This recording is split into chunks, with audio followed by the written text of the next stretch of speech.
Welcome back to my channel নিরামিষ কিচেনে আমার সব বন্ধুদের অনেক অনেক স্বাগতম। তো বন্ধুরা, একটা সিজনাল সবজি কাকরোলের অনেক উপকারিতা রয়েছে। যাদের হাই কোলেস্টেরল আছে তারা নিয়মিত কাকরোল সিদ্ধ খেতে পারেন, অনেকটা রিলিফ পাবেন। কাকরোল পটলের বীজ, যাই হোক, কাকরোল অনেকে আবার খেতেও চায় না। তবে আজ ভিন্ন স্বাদে ভিন্ন রকমের কাকরোলের রেসিপি নিয়ে এসেছি। একবার এইভাবে রান্না করে খেয়ে দেখুন, যারা কাকরোল খায় না তারাও আঙ্গুল চেটে খাবে। এতটা টেস্টি, এতটা সুস্বাদু, একদম ভিন্ন রকমের মশলা দিয়ে তৈরি। আর এই এক কাকরোলের ঝোল হলেই নিরামিষ দিনে এক থালা ভাত নিমেষে খাওয়া যাবে, সঙ্গে থাকে যদি একটু লেবু।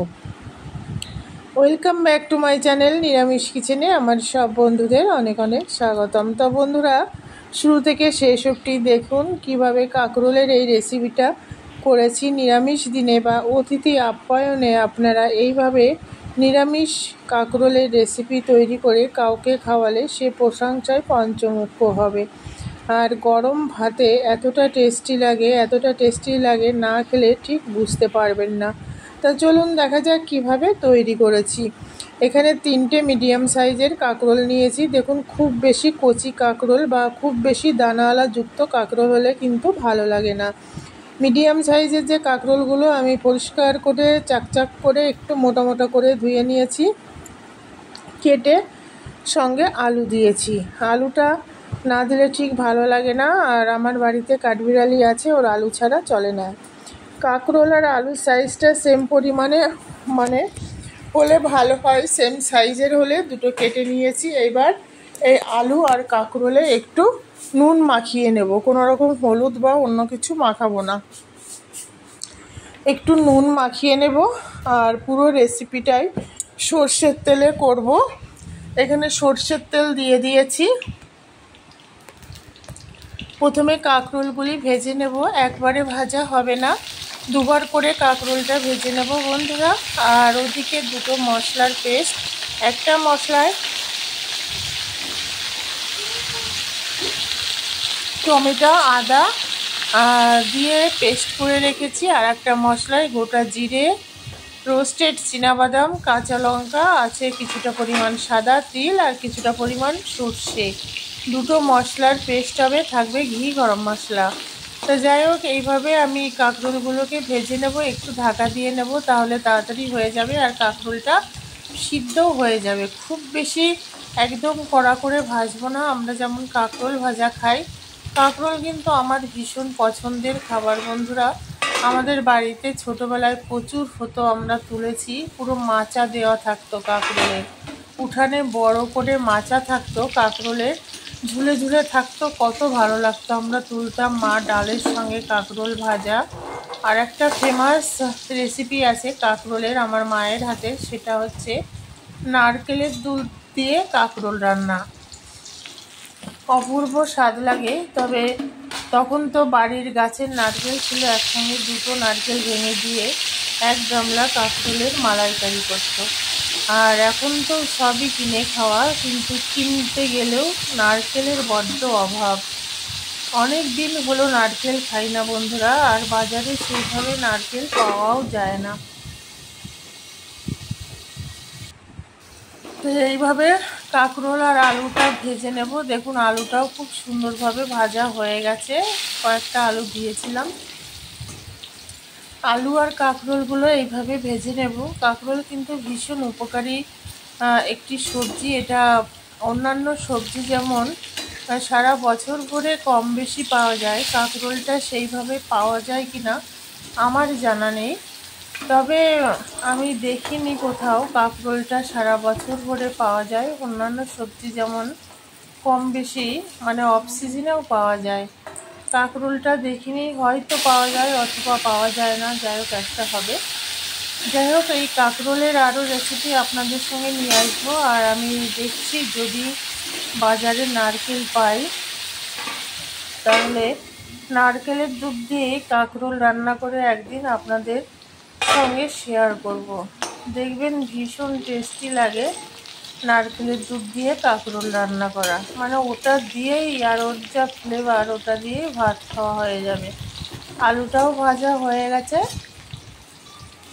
তুলে নেব। আলু ভাজাটা পুরো লাল লাল করে ভেজে নিয়েছি। এবার এর মধ্যে একটু সর্ষের তেল দিয়ে দেব। পুরো রান্নাটাই সর্ষের তেলে করব। এখানে শুকনো শুকনো লঙ্কা দিলে ভালো হতো, আমি কাঁচা লঙ্কাই দিয়েছি, কারণ আমার ঘরে যে শুকনো লঙ্কা ছিল বন্ধুরা, আপনারা দেখেছেন আমি নর্মালি শুকনো লঙ্কা বাটা খাই না।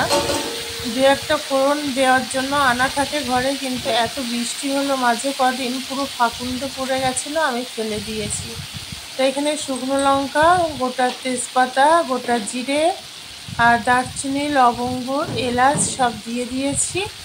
আর দিয়েছি প্রথম মশলাটায় টমেটো, আদা আর Kashmiri red chilli powder paste, হলুদ গুঁড়ো, পরিমাণ মতো নুন, পরিমাণ মতো চিনি, একটুখানি চিনি দিয়েছি আজকে।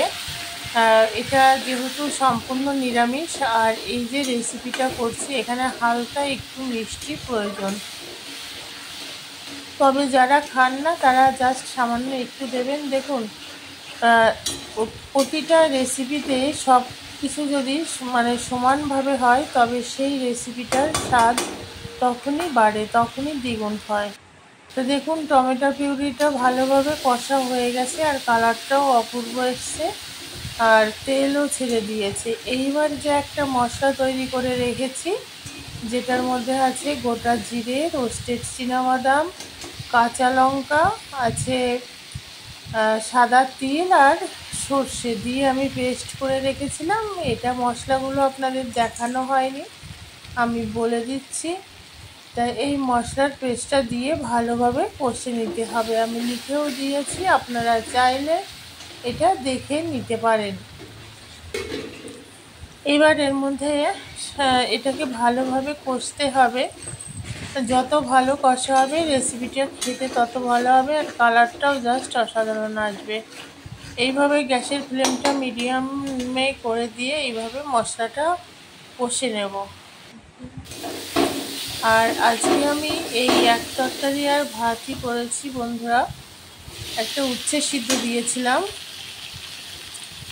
আর অ্যাকচুয়ালি আজকে একদম শরীরটা চলছে না, তাই এই একটা রেসিপি দিয়েই আজকে খেয়েছি। আর সত্যি কথা বলতে এটা এতটা টেস্টি হয়েছিল যে একটা রেসিপি দিয়ে খেতে কোনো প্রবলেম হয়নি। যাই হোক, ভেজে রাখা কাঁকরোল আর আলুটা দিয়ে দিলাম। এবার গ্যাসের ফ্লেমটা লো করে দিয়ে এটাকে আমি ঢাকা দিয়ে দিচ্ছি। ঢাকা দিয়ে দেখুন একদম তেল ছেড়ে দিয়েছে, মাখা মাখা, খুব সুন্দর কালার এসছে। এইবার আমি এর মধ্যে দিয়ে দেবো কিছুটা পরিমাণ টক দই।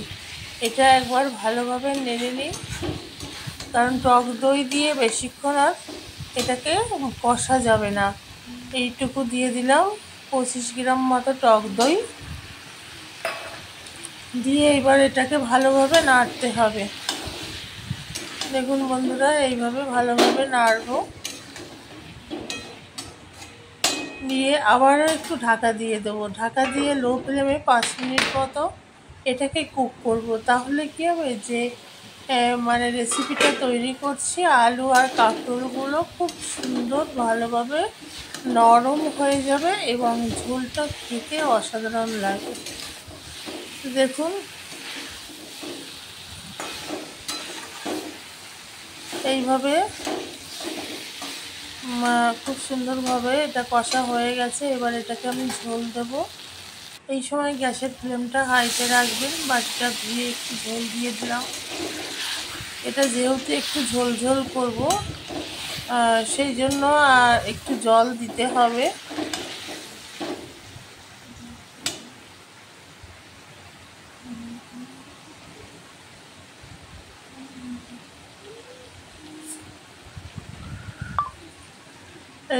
জলটা দিয়ে দিলাম, দিয়ে এবার এটাকে ভালোভাবে নাড়াচাড়া করে 5 মিনিট মতো হাই ফ্লেমে এটাকে কুক করব। অলরেডি সিদ্ধ হয়েই গেছে কাঁকরোল আর আলুটা, কিন্তু ঝোলটা যদি ভালোভাবে না ফুটে তাহলে স্বাদটা ভালো আসবে না। তাই 5 মিনিট মতো হাই ফ্লেমে এটাকে কুক করব, তাহলে ঝোলের স্বাদটাও খুব ভালো আসবে।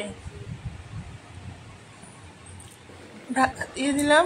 দেখুন টকবক করে ফুটছে, একবার আমি নেড়ে দেবো।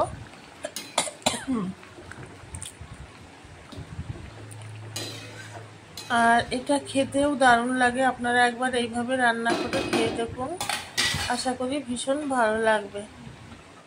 আবার একটু ঢাকা দিয়ে দিলাম, আবার 5 মিনিট এটাকে কুক করব। যে সকল বন্ধুরা নিরামিষ কিচেনের পাশে আছেন সবাইকে অনেক অনেক ধন্যবাদ, প্রীতি, শুভেচ্ছা, ভালোবাসা এবং বড়দের আমার সশ্রদ্ধ প্রণাম। নতুন বন্ধুদের উদ্দেশ্যে বলছি, রেসিপি ভালো লাগলে পাশে থাকা বেল আইকনটি প্রেস করে অল নোটিফিকেশন অন করে রাখবেন। এটা গরম মশলা পাউডার, অর্থাৎ দারুচিনির গুঁড়ো পাউডার। আর এখানে গাওয়া ঘি দিয়ে দিলাম, ঘিটা মাস্ট, কারণ নিরামিষ রেসিপিতে একটু ঘি গরম মশলা না দিলে হয় না বন্ধুরা। আগেরকার দিনে কি হতো, মা রান্না করতে দেখতাম সব রেসিপিতেই বাড়ির ঘি দুধ এটা দিতই, ঘি দুধ আর গরম মশলা বাটা মানে দারুচিনি বাটা। তো মাছ দেখুন কালারটা কি অপূর্ব হয়েছে। আমি এবার নামিয়ে সার্ভ করব। খুব বেশি ঝোল হয়নি, গামাখা হয়েছে, আর গরম ভাতে দারুণ লেগেছিল। তা কেমন লাগলো আজকের রেসিপি কমেন্টস করে জানাবেন। টাটা, বাই বাই, সবাই খুব ভালো।